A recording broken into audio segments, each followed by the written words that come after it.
On the Okay. second round. Okay, Thank you.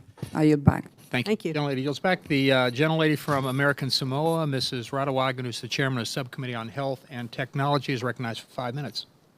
Thank you, Mr. Chairman, and the ranking member, Talofa. I want to welcome you, Administrator McMahon, for testifying today. Just a few weeks ago, my colleagues in this committee were all joking about March Madness and their district's various college basketball teams. Unfortunately, American Samoa doesn't have a college basketball team, but I can boast about something the other members of this committee can't, and that's professional wrestling. American Samoa has given the wrestling world Peter Maivia, Roman Reigns, the Usos, Samoa Joe, and of course my friend and cousin, The Rock. The WWE has done a great job of raising awareness of American Samoa. Administrator McMahon, during the last administration, the CIO post remained vacant for long periods of time, which likely contributed to many IT challenges, and I'm glad to learn that you now have one. I also represent American Samoa, and one of the main issues that our small businesses face is the lack of capital. Under your direction, how will SBA address access to capital?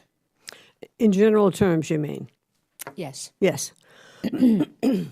We are already addressing that access to capital. I think we are looking always for better, more qualified lenders, but we want to make sure that they are the right lenders. We have lender training programs. Our field offices are constantly in touch, with our lending program, and as we can see, there is more demand, for capital. So I think we have a good program in place, but it's one that we'll continue to monitor to make sure that we are making as much capital and especially available, to our women programs. And thirdly, my last major concern is the disaster loan program. American Samoa has suffered from hurricanes and tsunamis and cyclones which have nearly destroyed our economy. Will SBA be ready to help assist small businesses and homeowners when the next disaster strikes? I think we learned a lot from Katrina and Sandy, and it is my understanding that we were not prepared to handle the magnitude of those storms.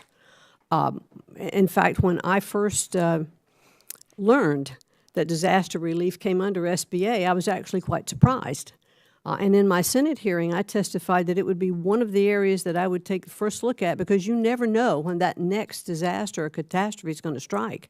And we have to be ready because when our businesses, when our entrepreneurs or operators have lost their businesses, that not only impacts them, it impacts the local economy, it impacts our national economy.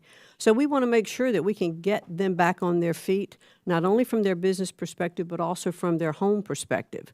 So the head of our disaster relief program, James Rivera, I think has done an excellent job in responding to the magnitude now of disaster relief.